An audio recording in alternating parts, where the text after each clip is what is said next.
Benjamin Franklin is credited as saying it is easier to prevent bad habits than to break them. I don't know about preventing them, since many of our habits and mindsets are being formed as early as our childhood. But I do know that breaking bad habits has been near impossible for me. Initially, because I'm such a busy person and a Pollyanna, I often don't even recognize them, or maybe I defend them away. But also because I possess the willpower and self-discipline of a peanut. But my oh so fun and enlightening conversation with Jody Allen on today's episode, number 39, actually gives me hope. Maybe there's a more practical way that involves trading bad habits for better ones. Listen in.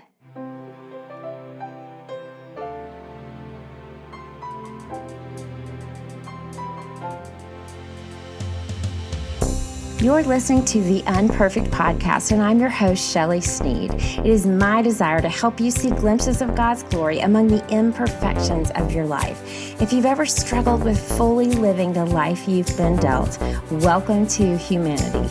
And you are not alone. Hope and most likely a bit of humor are coming up.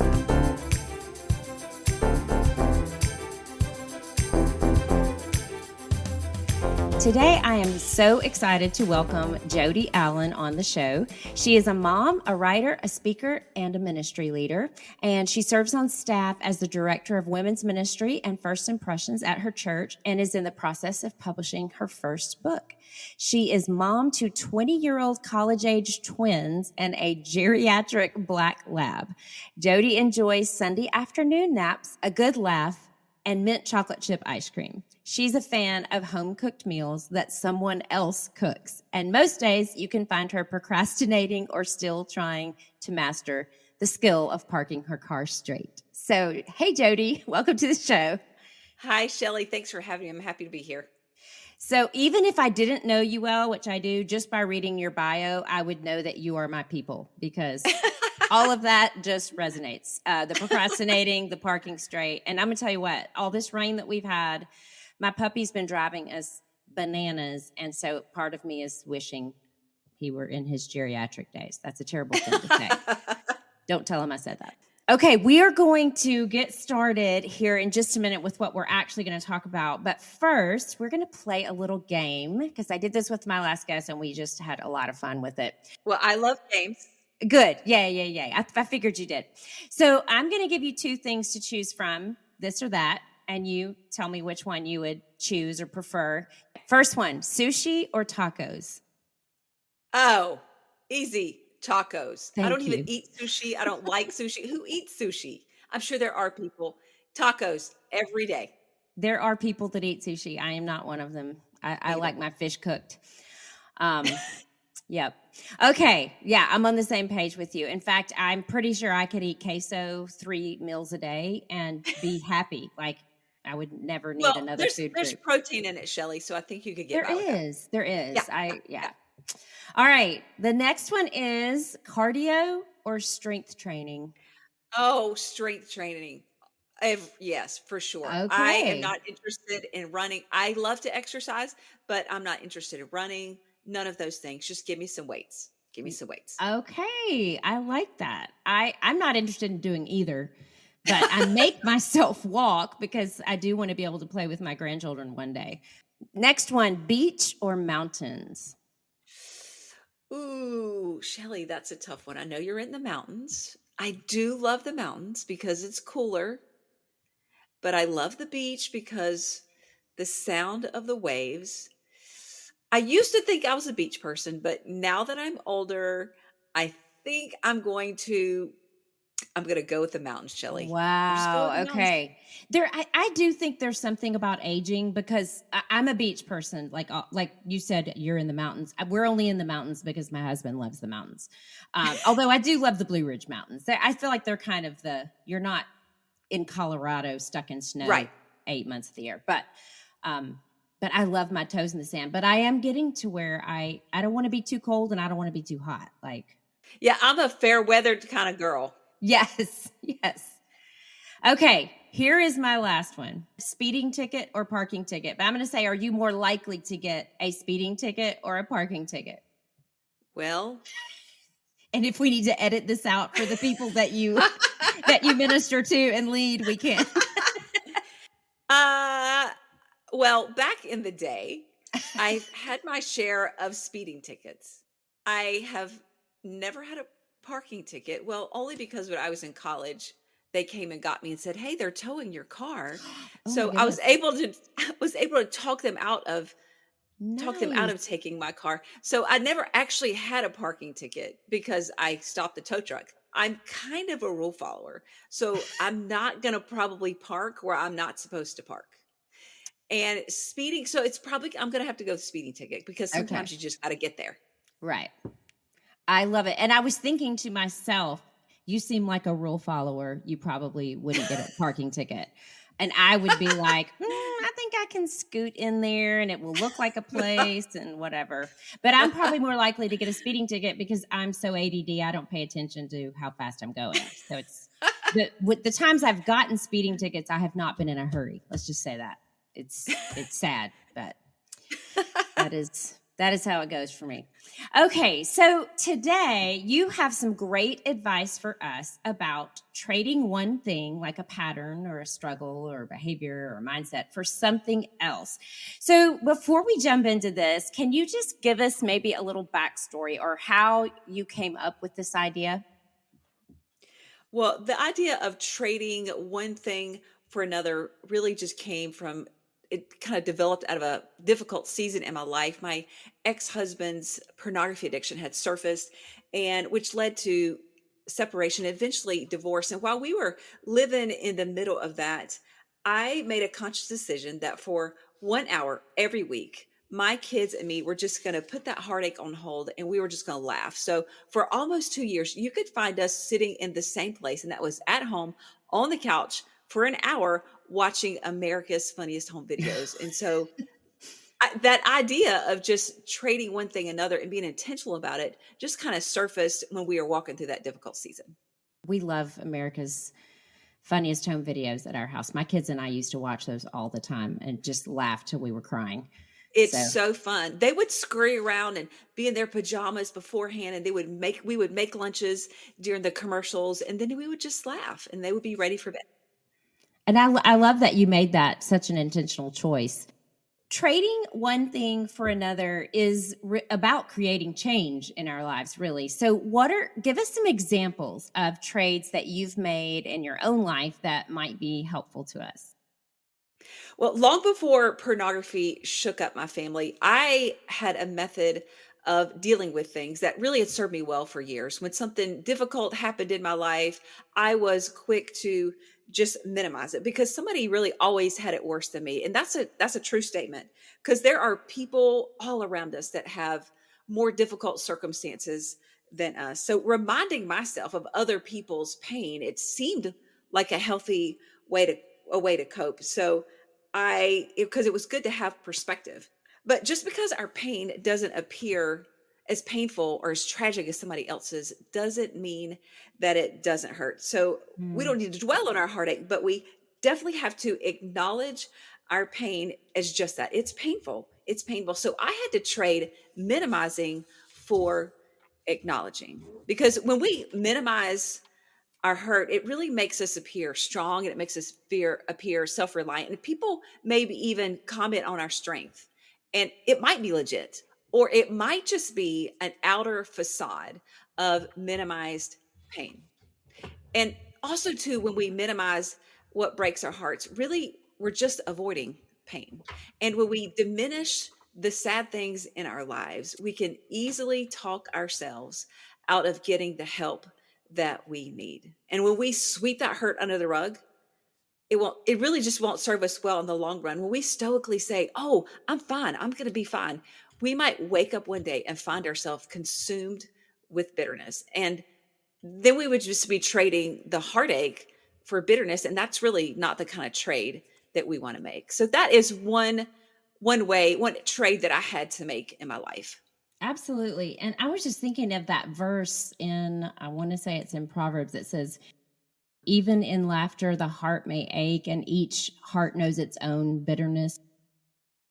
I remember thinking, even if my pain isn't as bad as someone else's, or it doesn't seem like it works comparing wise, that like each heart knows the maximum of its own grief. Right. I don't know. You're going to feel it, like you were saying, if that makes sense. I'm really bad about just covering up and going on, like not taking the time to kind of grieve over something or Yeah. sit in it long enough, because I don't like to sit in hard stuff. I like to just move on to Yeah. Well, the good and stuff. I think also too, when we label pain on a scale from like bad to unbearable for the sake of comparison, it really doesn't help us because God has called us to compassion. He has not called us to Mm, comparison. And when it comes to personal pain, there really is no competition. We are called to share our burdens with one another, not compare our burdens to one another. mm, yeah. All right. So you say there are 4 steps to actually making a change, making a trade in our life. Can you walk us through each one of these steps or stages? Sure. Well, I don't pretend to know all there is about that. And there are probably other ways to make change, but this is just one way to kind of get us thinking about how we can move forward and create change in our lives. And really, I feel like the first step for us is to acknowledge. And that's the first step for Mm, anybody, any change in their lives is just acknowledging because we cannot change what we are unwilling to acknowledge. But I think a lot of times maybe we don't know what we might need to change, and we can ask ourselves some questions to maybe get to some of those answers. And one is, if somebody that is trustworthy in our life, if they keep telling us the same thing over and over, then maybe we should listen to that. If they keep telling us that we're short-tempered, or that we make immature decisions in a relationship, or that we have an unhealthy habit, then it might be time to listen to that. Or if mm, we are still having that same struggle that we had 3 years ago, or 4 years ago, or 5 years ago, it might be time to take that seriously. Or if we are consistently struggling with defeat in the same area, it might be time for a change. But Shelley, sometimes we don't know what we need to change, and those answers are not so obvious. I think that's when we really just have to get alone with the Lord and spend a weekend mm, away, or an afternoon, or just a couple hours, and spend some time with Him. And when we figure out what that change is, that one change, because we probably don't need to acknowledge 10 changes at one time because we can't change all those things at one time. I think it's important that we just own it. We just need to own it. mm. We don't need to tolerate it, or we don't need to rationalize it, or we don't need to minimize it, because that isn't going to help. Because we really would only be lying to ourselves. And Jesus tells us in John 8:32, then you will know the truth, and the truth Mm, will set you free. So we have to know the truth. Now, it might hurt first, but right. we do have to acknowledge it before we can change it. Sure. I love what you're saying about that, because I think we often don't know our weaknesses. And I don't know, it may just be my personality type. Like, I'm a glass is always half full. And, I tell everyone I was raised by Mary Poppins, and that's just kind of how I've lived my life. But I also love what you said about asking someone trustworthy, because the person that could probably tell me the things in my life that need to change is my husband. Art is very wise. Very. But I can't tell you how many times that I've gone to a doctor or to talk to a friend, and I come home and go, I've got to do this because they said, and he's like, okay. So I've been telling you for the past 30 years that you might want to try, but you had to go, pay money and hear it from someone Right. We else. always need somebody else to tell us. That's right. Yeah. I don't know. But I also get the same struggles over and over again because I'm so hard-headed and stubborn, and probably I don't pay attention to myself enough, or don't Yeah. ask the Lord enough. It's usually when I've hit my head against the same brick wall 1,000 times is when I go, okay, maybe we need a strategy here because I'm still making the same mistake. Yeah. When you get sick and tired of being sick and tired. Exactly. Yeah. Exactly. Yeah. Yeah. And that's usually what it takes for me. But I love too what you said about getting alone with the Lord. I think if I spent more time saying, search my heart, search me, oh God, and know my heart, see if there's any offensive way in me. If I really took time after I prayed that to sit for a minute and listen, like you were saying, or take time to really hear, I probably could save myself some of that And heartache. Shelley, I think that's hard because I think that just requires intentionality. It requires effort. It Mm-hmm. requires time.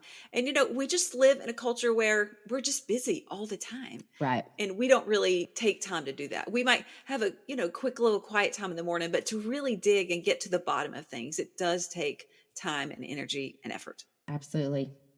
And the willingness to sit and listen. I mean, most of us are so overstimulated that sitting still is very hard. I know it is. Yeah. It is for me. Yeah. Okay, so the first thing we need to do to make a change is to acknowledge that something needs to change. What is our next step? I feel like the next step is crucial. Now, if you are a nuts and bolts, get her done kind of person, you might think this is all fluff, but it's not. And that is believe. We have to believe that change is possible and that things will not always be this way. And if we have been dealing with the same issue or the same person or the same whatever for the last few years, sometimes we think that change isn't possible. But today is a new day and change is possible. Yeah, and I was thinking while you were saying that, I think I need to do a better job of believing that in other people too. Oh, yeah. Like especially in marriage and with my kids and whatever, sometimes it's like they're never going to change. Yeah. And I'm sure they're thinking that about me too. It's both ways. But believing God can do this. Yeah. Really, as we said before, that nothing is too hard for God. There is no habit Mm, or there is no heartache that is beyond his power. And here's the thing. I am not the person, and you are not the person that is so messed up that we are going to stump the God of the universe. We're not. And we are not the right. person that has a problem that is too hard that God can't fix.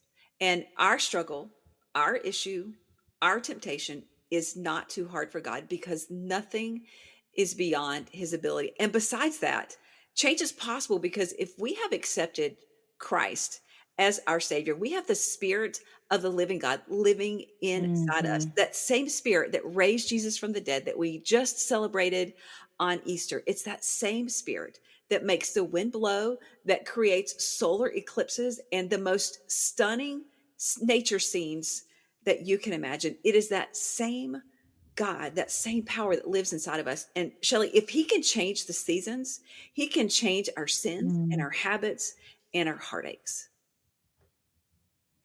That is so true. And I think so often we forget exactly what you're saying, that's what lives in us, that same spirit of power. If you take a look at scripture, I mean, most of the people he used were so jacked up and so Oh yeah. dysfunctional. And we just forget that because we see the end product, we see the mighty thing God did Yeah. and just forget what he had to work with. And you're like, yes, there's hope for me. There's hope for me. Right. Yes, Well, but exactly. I do feel like that we do have an enemy. And unfortunately, Mm. he has a plan for our lives and he wants us to feel defeated and he wants us to struggle our entire lives or feel depressed or anxious or feel like we're just never quite going to make it. He wants us to doubt God or to live in fear or to feel insecure, which I struggle with all the time, or really to avoid church or he will happily lead us astray and create divisions in our relationships and make us want to Mm. quit. But we have to do what 1 Peter 5:8 says, which says, be alert and of sober mind, because your enemy, the devil, prowls around like a roaring lion looking for someone to devour. But we don't have to be that someone anymore. We can be a different person. Mm, I love that. And that kind of goes back to what you were talking about seeking the Lord, because um, I know when when I'm busy trying to do things my own way in my own strength, I'm probably making myself a pretty easy target for him. Same. Whereas when I'm really plugged in, attuned to God, attuned to what I'm supposed to be doing, it's going to be a little harder for him to get the enemy to sidetrack me from what. But what he I is need to certainly do. trying. He is certainly trying. Yeah. For sure. For sure. I'm going to pause the interview here and let you hear the rest of Jody's advice next week in episode number 40. But just to recap, I challenge you to take some time this week to acknowledge maybe just one thing that needs to change in your life for you to be more like Jesus or more productive or more healthy. The thing God's calling you to focus on. When we ask Him to search us and show us, He will. And you can also ask others who are close to you and safe people who want your best self to shine. And then I challenge you to believe that change is possible. Don't make yourself an easy target for the enemy. Stay so closely sheltered under God's feathers that you're untouchable except by Him. In episode number 40, Jody will get into more specifics on how to trade those bad habits and mindsets in for better ones. So I hope to see you there. As always, I'm praying you have an amazing week and see glimpses of God's glory here in the now and the not yet of your unperfect life. See you next time.